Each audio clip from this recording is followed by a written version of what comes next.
Hi, everyone, and thank you so much for tuning in to this episode of Mom Mode. Today, we have Kirstin Czernek on the podcast, and this is a really special episode. Kirstin's actually one of the first moms that I reached out to when I started the Mom Mode podcast, and we have been emailing back and forth for a year. Her son, Luca, had gone through some diagnoses and treatment that was very unexpected, but there was a positive outcome. And because of that, that is why we are recording now. So we will talk more about that later in the episode. But Kirstin, I just want to welcome you to the podcast, and I'm so excited to have you here. Thank you, Nicole. Thank you so much for having me. So excited to share with you all. Yeah. So for those who don't know you, can you just share a little bit about yourself? Yeah, so I am a mom of four. I have a 10-year-old named Mia, an 8-year-old named Kai, Aria, who's 6, and Luca, who you mentioned, who is 2. Currently, I am a content creator, so I create content on both Instagram and TikTok. I love advocating and educating about Down syndrome, adoption from foster care, adoption in general, special needs adoption, and just sharing our family's journey. And I have had the honor to do that now for 5 years. Previous to that, I owned a fitness studio. Previous to that, I was a therapist. So I've lived a lot of different lives. But we reside here right outside of Nashville, Tennessee. And we've been here for about a year and a half. And we absolutely love it. So it's kind of like a very brief picture of our whole life. Yeah, no, I absolutely like all the reasons that you advocate for and that you share daily on your Instagram is like one of the biggest reasons why I reached out because I'm like, I mean, in order to adopt, have special needs, have a daughter, that you had with Down syndrome, like there's just so many moving parts, but it's such a beautiful story. And so I'm so excited to kind of dive in and walk through that journey of motherhood with you. Yeah. And so, yeah, that's really cool about owning your studio and being a therapist. There's just so many different avenues that you've kind of navigated through life to get you here. So, when you and your husband first, you were married, and what did that look like when you were kind of ready to start a family? Yeah. So we got married in college and we were married for about 10 years and I was I think 28 at the time, and so I was like, okay, we need to start thinking about starting a family, what that will look like for us. And we had always had a passion for adoption. Thomas had worked in an emergency shelter for a foster care agency. So when kids are immediately removed from the home, when they're working to figure out placement, he worked with those kids. And so he had a lot of exposure to the state, the system, kind of everything that was happening firsthand when it comes to foster care. And so originally, when we're dating and we're kind of talking about our dreams for our life, we had talked about adoption and we had always just kind of assumed international adoption. Then when Thomas had that experience, it shifted gears and we're like, well, there's so many kids that need families right in our town. And Yeah. so um, we had thought, like most, we'll have biological kids first and then adopt for our last child. I think that that's Mhm. kind of a typical sequence for a lot of families. Yep. However, when we started praying about starting a family, we just felt that nudge from God of like, well, what if we started our family with adoption? What if we adopted from foster care? What would that look like? And so I started just making calls. I literally had no idea where to start, what it looks like. I just started calling foster care agencies locally to kind of find out about the process. I didn't know anybody who had done that. I was familiar with some families who adopted, from other countries, but never locally, never from the foster care system. And to be honest, there's so much negativity surrounding adopting from foster care that it Yeah. can be really intimidating, especially as first time parents. We have had zero exposure to what that would look like at that time. Mhm. And so we we got in touch with our local agency and we started taking adoption classes. And kind of our belief system was like, we're going to take it one step at a time. At any point, we can put pause on this and say, this isn't the right time for us. But we at least felt that nudge to try and start the process. Um, we knew we wanted to go specifically the route of adoption at that time because every state does it a little bit differently. You can foster to adopt, which our state was Florida at the time, didn't allow you to do that. You could just go the route of adoption or fostering. And since we had never been parents, I was just like, I would rather go the adoption route to start and then explore fostering in the future because the Yeah. goals are completely different between the two. So the goal with fostering from foster care is reunification with biological parents. Sometimes that doesn't end up being the case, but that is the goal. And when you get into it as a foster parent, that is what your goal should be. And so, like I said, given the fact that we were never parents before and just not fully understanding everything, I was like, we're just going to hold on that. We'll go the straight adoption route, which looks like legally biological parents' rights are terminated, and then the child is placed up for adoption, and then they are placed with you. So I say all that to say, when we started the journey, we also did want to have a younger child because we ourselves were young. And so we brought that to them, asked if that would be an issue. And because of our background, Thomas was a social worker. I was a therapist, like I shared, in mental health. They really wanted to work with us in placement of a child. They said you could be waiting for a really long time, but we want to work with you. So at the time, we owned both two businesses, started the process, did all the classes, learned and was educated a ton, which, those classes are super valuable. And then we completed our home study and we were told, okay, you're probably going to wait for a year or two. And we said, that's great. We have a lot going on. No problem. The next day, we get a call that an 18-month-old baby girl was parents' rights were being terminated and she was going to be available for adoption. She was considered a high risk placement because parents' rights weren't terminated yet. The judge was signing off on it, but it was all headed in that direction. Her case had been open since she was born, and they were looking to close it and put her in a forever family. So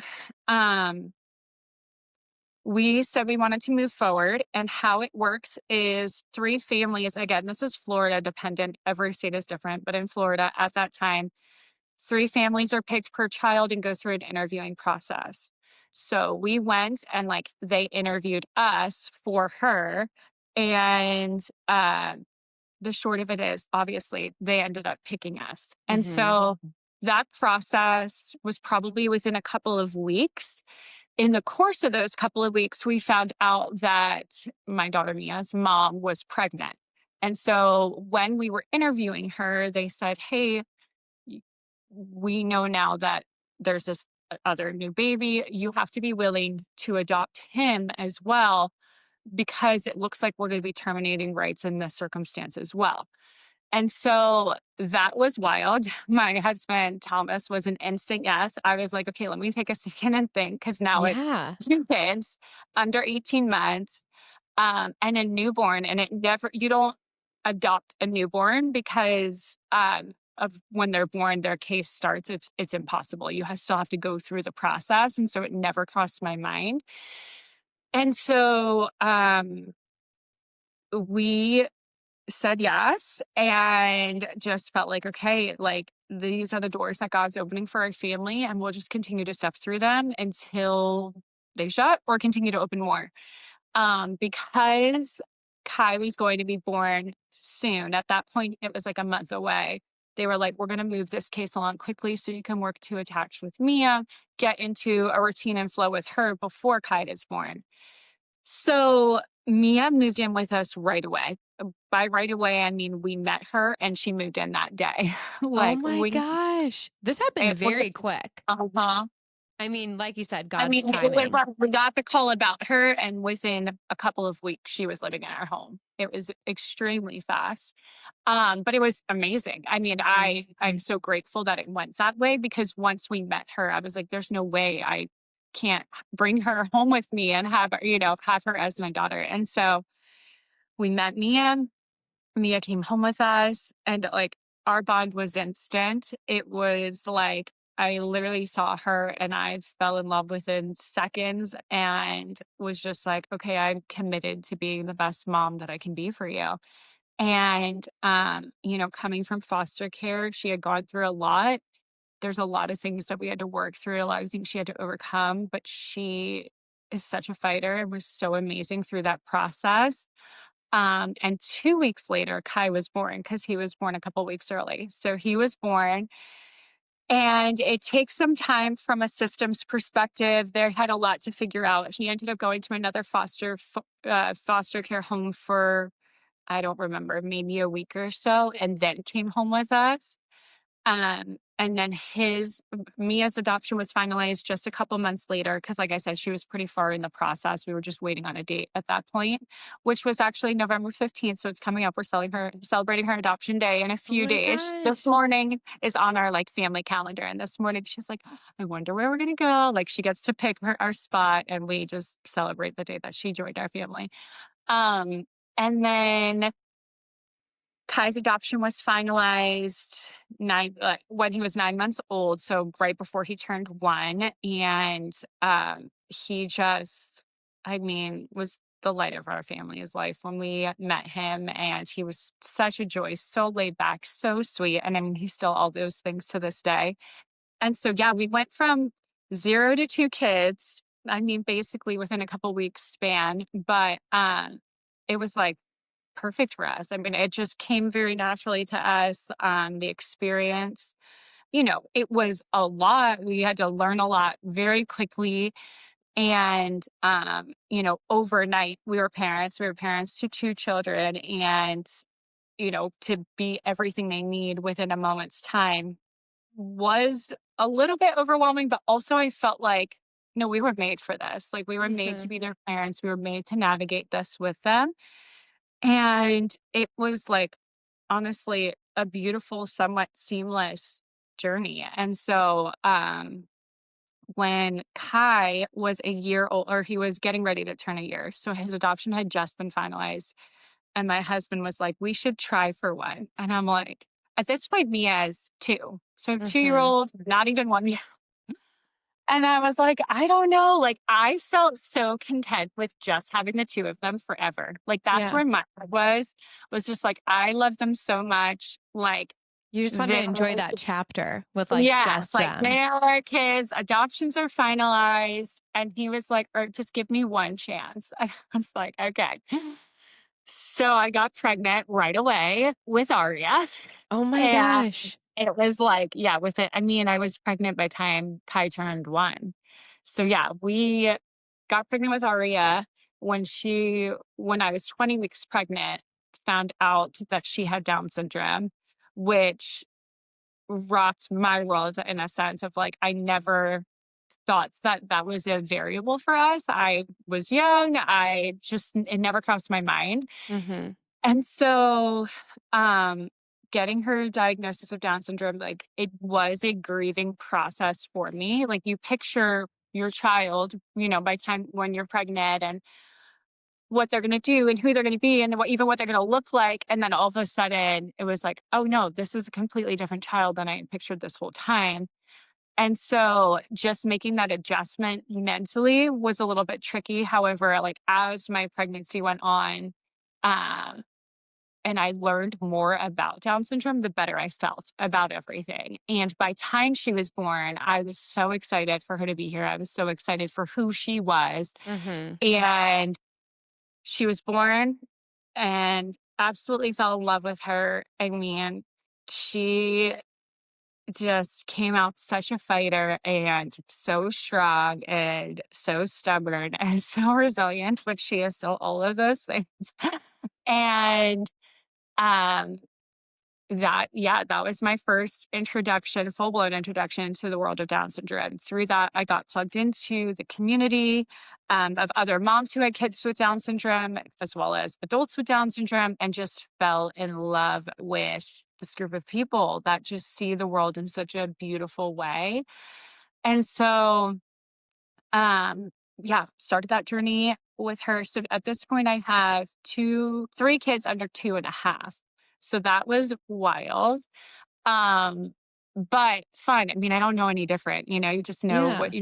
you and so, um, we I was also at that point like, "Okay, I think we're good." Like, I think we're good in terms of, like, what our family looks like, and, the very short of it is Aria was turning 3, maybe 2.5, 3, and I had learned, about how different countries, when a child is born with Down syndrome, they're automatically institutionalized. And that broke my heart. Through that, I learned that you could adopt prior to them being institutionalized. And so you're giving these kids, and these babies a completely different life than they would experience otherwise in these institutions, which they used to institutionalize individuals with Down syndrome 30 years ago here. I mean, it wasn't that long ago that there has been so much change that has happened and development, in terms of how people view people with Down syndrome. So I learned about that. This is in 2020 and or right prior to 2020. And I was like, well, I want to adopt a kid with Down syndrome from another country. And so that kind of started our adoption journey again. And at that time, though, everything shut down because it was 2020. The Yeah. world shut down. All adoptions were being put on hold. Even if you were getting ready to be placed with your child, like everything had stopped at that point. And so I had, through that, found the National Down Syndrome Adoption Network. And it's basically a network that works with agencies, both domestically and internationally, to pair parents who are looking to adopt a child with Down syndrome with parents who are putting up a child with Down syndrome. So, or for adoption. So I got in touch with them. We talked through a lot of things. There was so much uncertainty about what things were looking like in terms of international adoptions, which ended up being, I mean, a 2 to 3 year process of just waiting. You can't work on it. You can't do anything. There's nothing to do. Mhm. The person who runs that program had recommended, like, well, have you thought about domestic? And so I was like, not really. We had already kind of started this other journey, at least mentally, as like, this is the direction we're headed. Um, she encouraged us to think about it, pray about it. And we were like, okay, well, let's just see. Maybe this is God redirecting us. We don't know, but we should at least try and just see. So we worked with a social worker, updated our home study, did all the things, for a special needs adoption, which mm, specifically with a child with Down syndrome. So we started that journey and we became a waiting family with, the National Down Syndrome Adoptive Network for, I think it was 2.5 years that we were like a waiting family, just on a list. We would get presented, babies that were going to be born, and we didn't get picked or they went another direction. We never found out like the behind the scenes. And we were good with waiting because we didn't have any specific timelines. And I was like, we're just going to keep living our life. And when we need to shift gears, we shift gears. Yeah. So mm, one day, Thomas came to me and was like, hey, have you checked your DMs? And I was like, no, like I've been with the kids, blah, blah, blah. He's like, somebody reached out to us. They know of a baby boy that's going to be born with Down syndrome. It's a case that they're really familiar with, and they thought of us and wanted to know if we were interested. And I was like, oh, this sounds like a scam. Like, there's tons of scams out there, which once you Yeah. get into the world of adoption, you find out really quickly.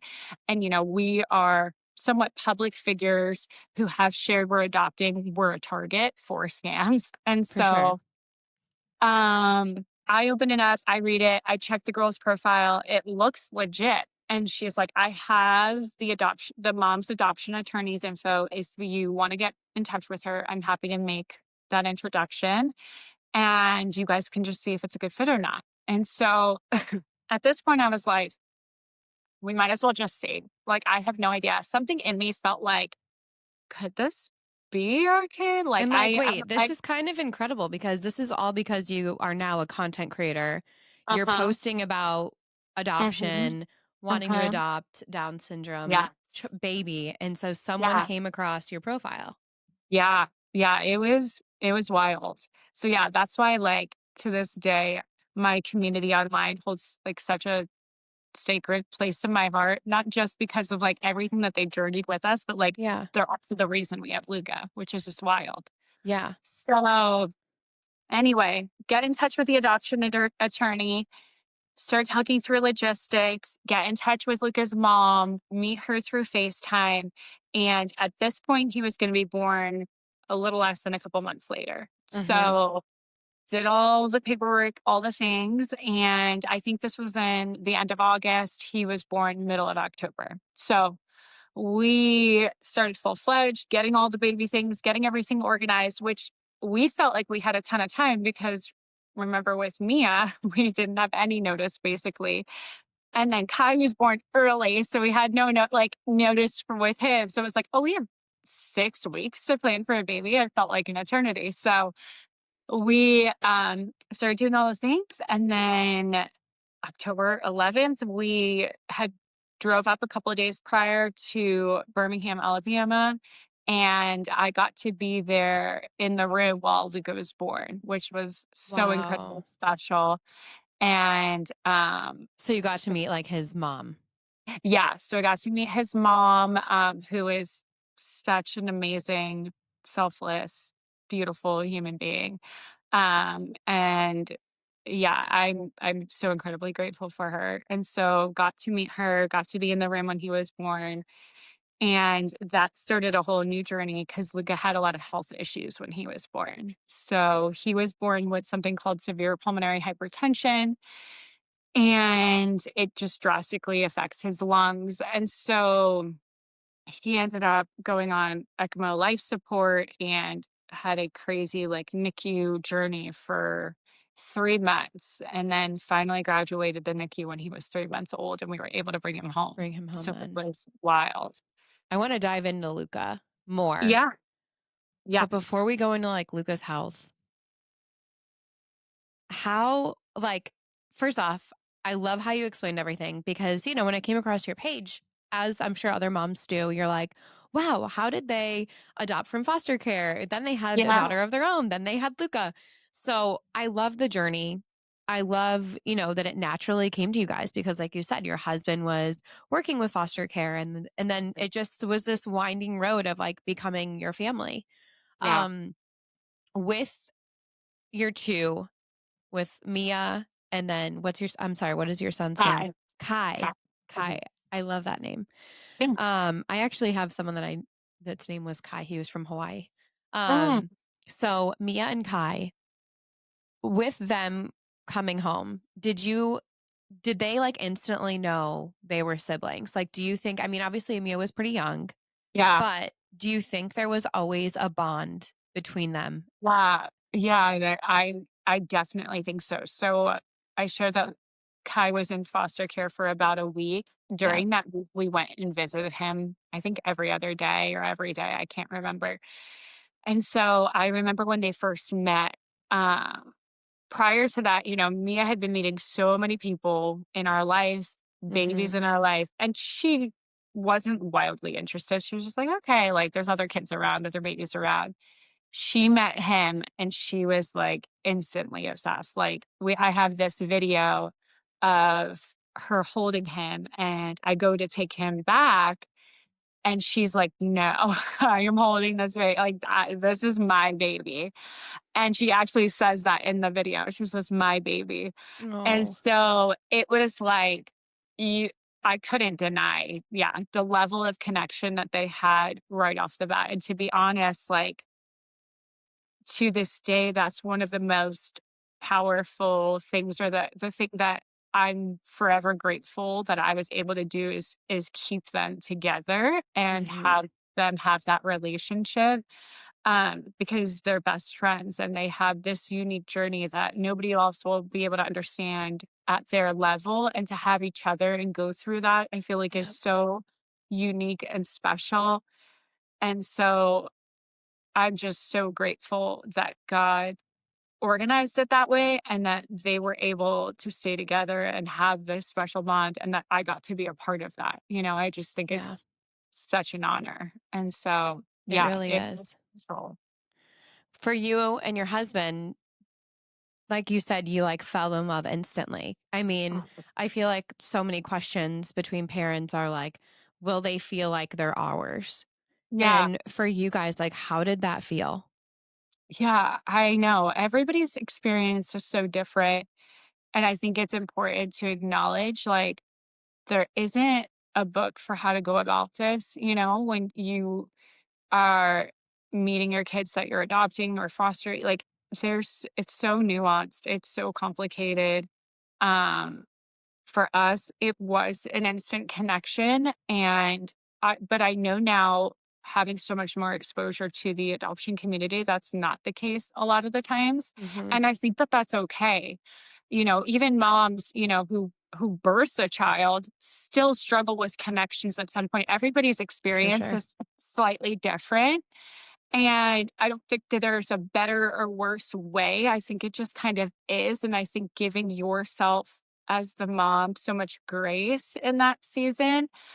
Um, and just, it truly is about the child at that point. And so for me, there was the connection. For my husband, he's shared with me there there was the connection, but there doesn't have to be, and that can develop in time. It's a relationship, and so that can just take time to develop and, for lack of a better word, like foster. But I I do think you eventually get there. I just think it can look different for everybody. Just like, for comparison, everybody's postpartum journey looks Yep. completely different.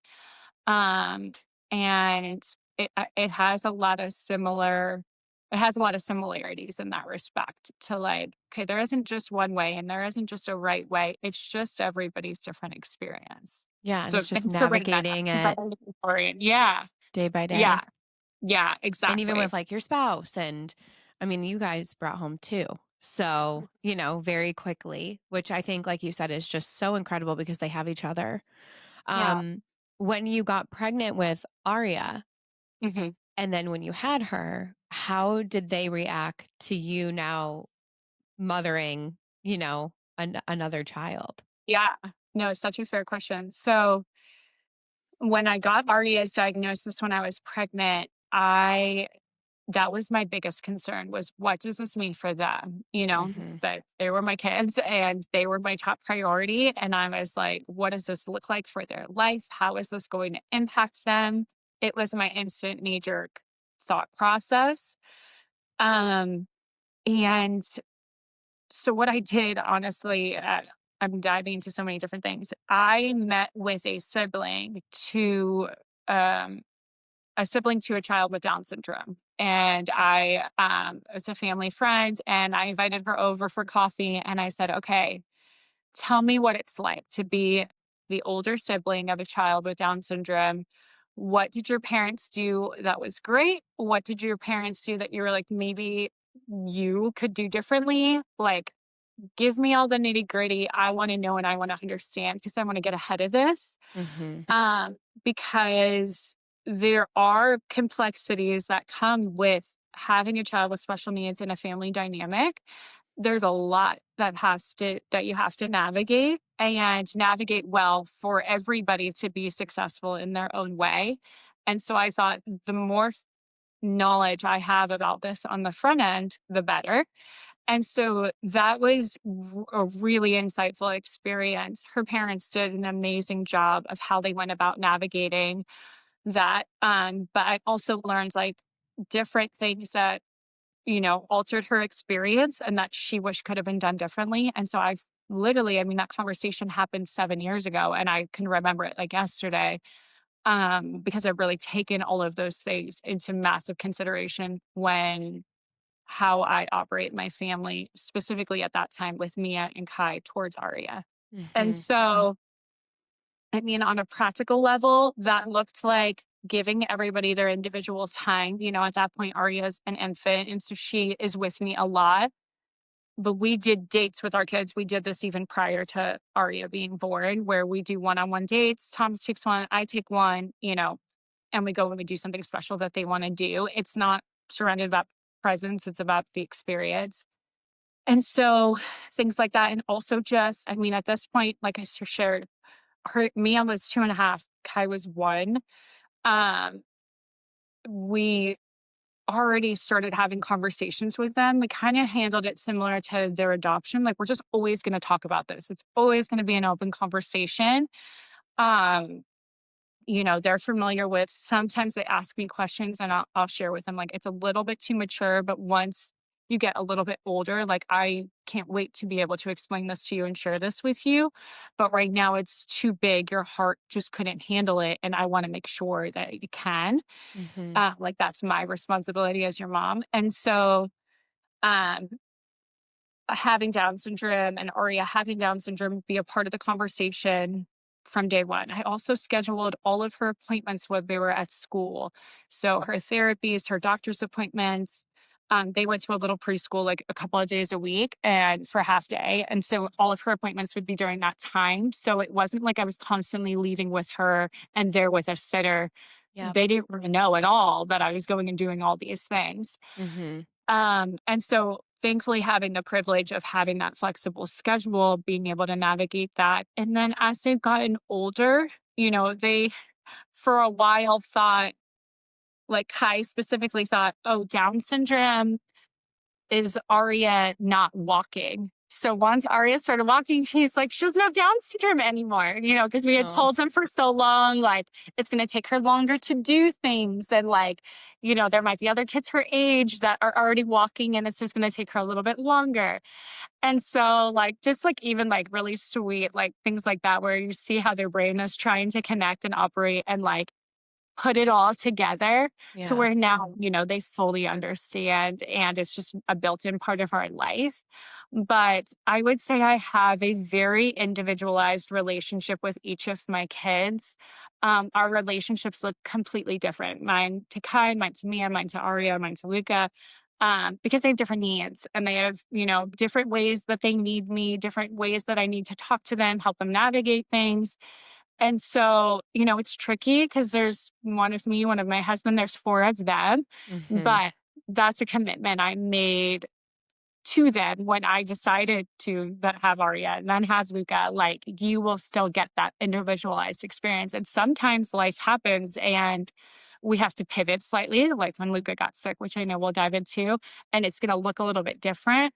But then we'll auto correct and we'll adjust and we'll, Yep. be back into our flow again. And so, yeah, I mean, it's been something that we've had to navigate, but it's been such a priority to me that I feel like it hasn't been hard. It's just been this is what I need to do, if that Yeah. makes sense. No, that makes complete sense. And all of your children, from what you post, seem to have such a good relationship. They do. They really And do. they seem so Yeah. bonded and so close. Mhm. When you guys had brought Luca home and he Yeah. already had some health stuff going on, Mhm. how did you, like you said, you had to like pivot and navigate? And then after his diagnosis, um, what did that look like for your family? Like, how did your 3 older kids handle Luca, being at the hospital, spending nights Yeah. away from the family? Um, let's go in that direction, um, and talk about it. So with Yeah. Luca, when you first brought him, I guess we can just do you wanna just dive into into Yep. the Yeah. leukemia? Let's do it. Mhm. So, with Luca's diagnosis, can you just talk a little bit about what that looked like? Maybe like how you guys came to that diagnosis, what was going on? Was it a shock? Was it something that you were like, no, something's not right? Yeah. Um, and then how did you guys as a family kind of navigate that?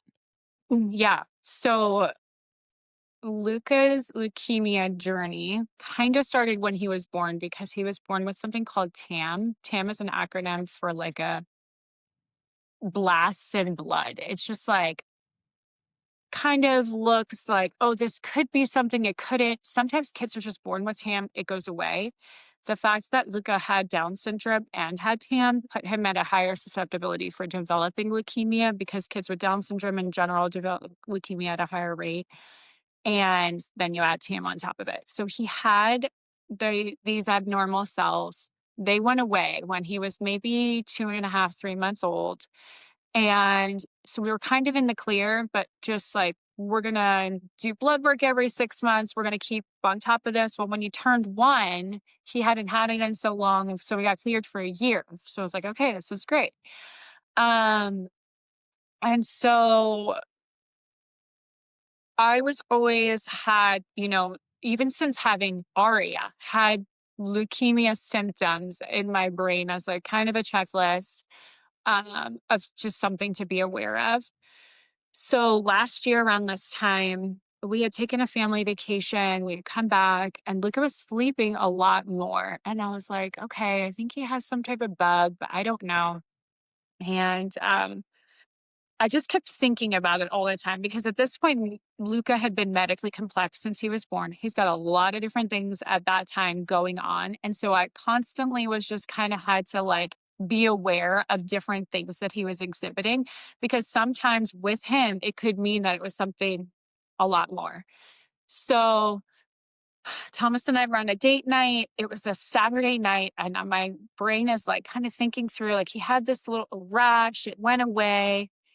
He seems tired all the time. And I'm like, his birthday party was the next day. And I was like, well, I can't have all these people come to my house and I expose him to them and they get sick. I just need to figure out what's going on.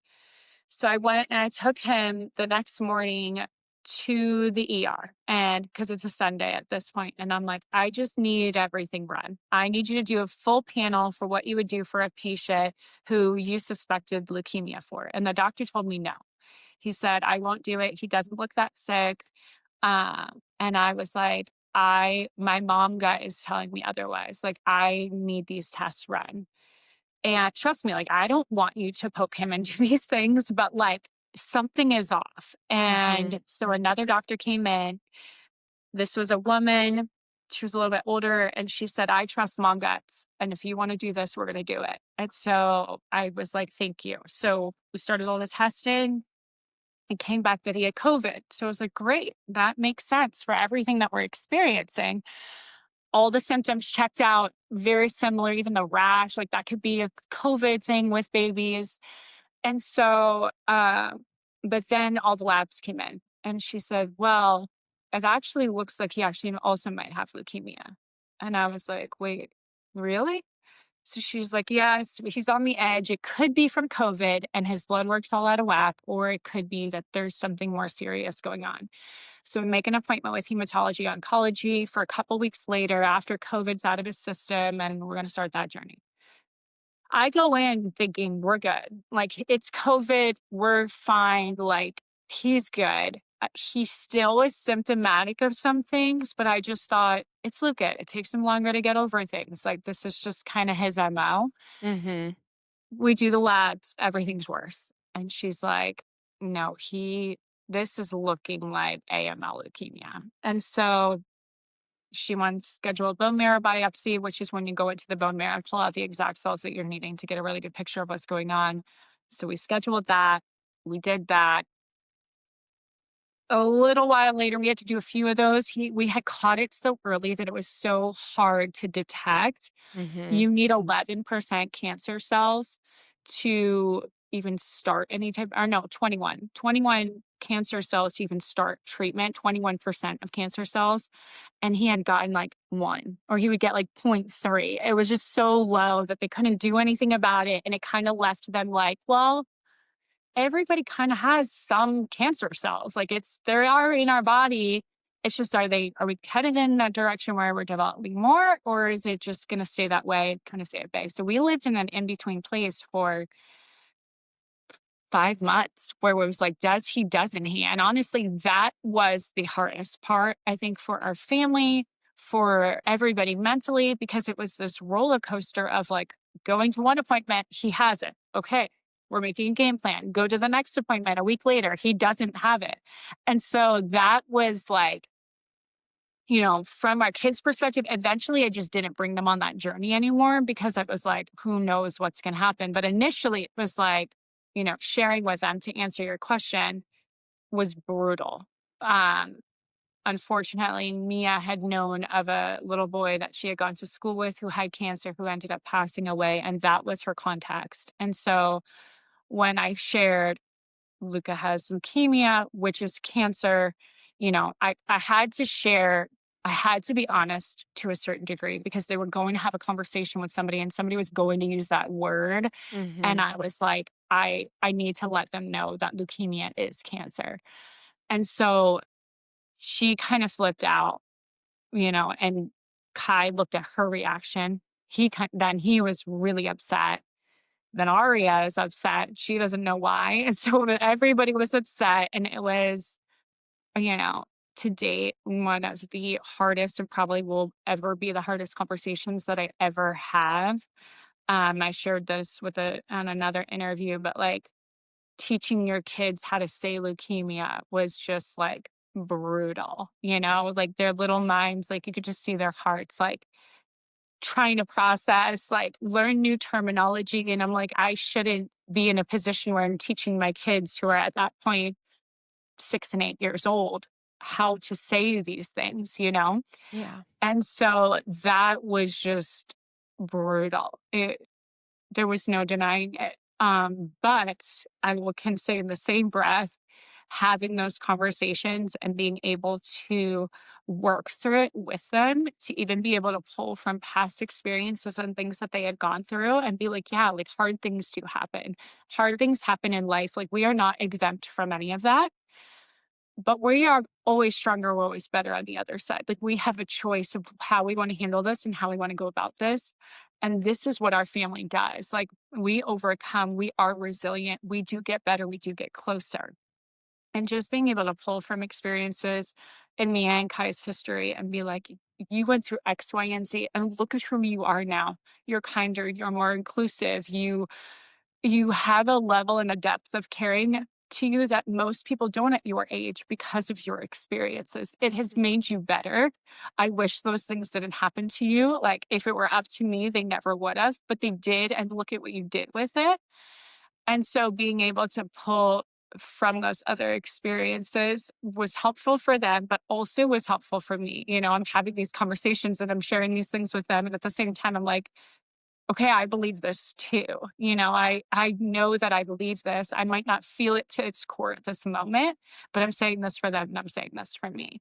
Yeah. And so, navigating those initial conversations was so hard, and then them knowing that Luca was going to be in the hospital, of course, then thinking, asking, well, is he going to lose his hair?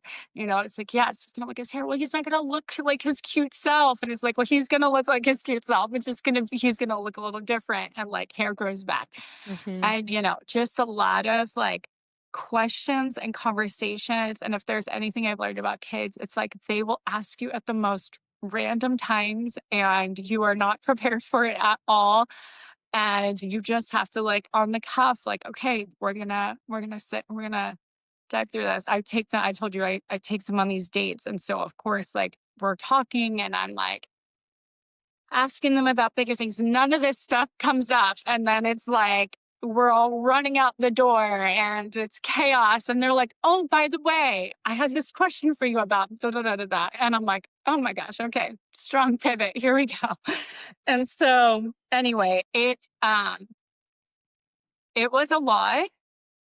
I can genuinely say it's been a year later since I've had those conversations, and what I shared with them did end up being our reality. I think what was hard too is I didn't know the outcome. I Mhm. couldn't sit them and look at them in the eyes and say, "Luca's going to be okay. he's going to be okay. Like, he's not going to die. Like, I couldn't say that. Like, that would have been a lie.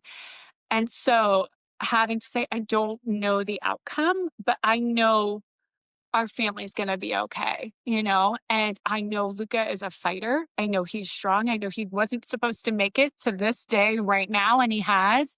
And so do I believe that there's a high chance he's gonna make it through this next thing? I do. I mean, he's proven over and over again he's not gonna be taken out.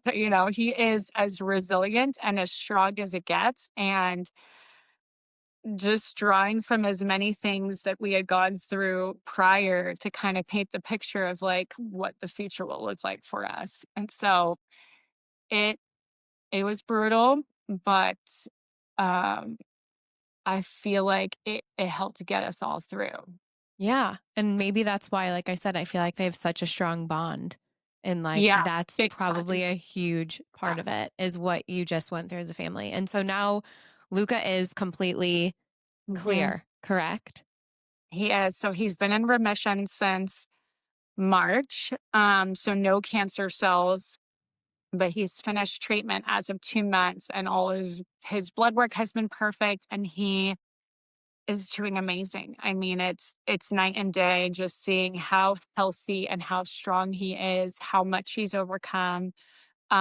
He's like a different child in a sense. It's like it is Luca, but Luca not sick, which we didn't get to experience a lot. And so now having that experience and just seeing him get to be a toddler, and Mhm. just go to the gym and play with other kids and all the little things that like I would sing those toddlers just like, this is a part of their life, like, that wasn't his life. He didn't go to grocery stores and, like, you know, go to play dates and all of that. We had so many restrictions and things that, we couldn't do for so long. So I just feel like anytime we go to, like, get in a car and he knows he's going somewhere, he's so excited, and then we walk in that place and he's just in awe of all the people and all the things happening, and so it's really sweet to get to view life through his eyes. It's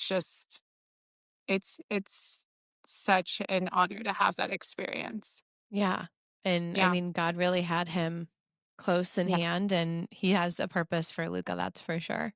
big time. Yeah, Um, well, for moms that are listening, yeah, what's like a great takeaway from what your family learned that you can tell, like a mom that's going through a very challenging yeah, time, whether it's their child sick or, yeah, there's just something, a big challenge that their family is facing right now. What is kind of your family's takeaway from what you went through this past year? yeah. So I would say as a mom, I think in every regard, we set the tone in our homes. So whether that's, you know, the level of happiness that's taking place or anxiety or, whatever the emotion is, like we set that tone. And so I think for myself, I would just encourage moms of like, it is so important to acknowledge for yourself what you're going through. Take your time to process. Like, I'm a big proponent for therapy and for feeling the feels and getting the things out. But in terms of showing up for your kids, like, and setting the tone for your household of like, okay, these are the things that we stand on. These are the values of our family, and even laying that out for yourself and for your kids, because like we will always show up for our kids. We will always be what we need to be for them. And so, really, just feeling empowered by that and knowing, like, okay, we kind of get to dictate their experience and how they're going to go through this. So, we need to show up for ourselves. We need to take care of ourselves. We need to, have our moments and our times, but also like showing up for them our healthiest selves and like setting the tone of like, no, we are a resilient family. We do overcome, we do get stronger because life is hard. Like, I mean, I I feel like I raise my kids a lot from the perspective of their little adults, in the sense of like this is their training ground on life, and I'm here to protect them from a lot of the big scary things, but also like that is part of life sometimes. And my kids, unfortunately, have had to deal with that. But like, I see how they've used it. Um, and that has really motivated me to be the best version that I can be of myself for them. I love that. And that's so true. We really do set the tone. Like Yeah. I feel like every mom can benefit from hearing that because it's so true.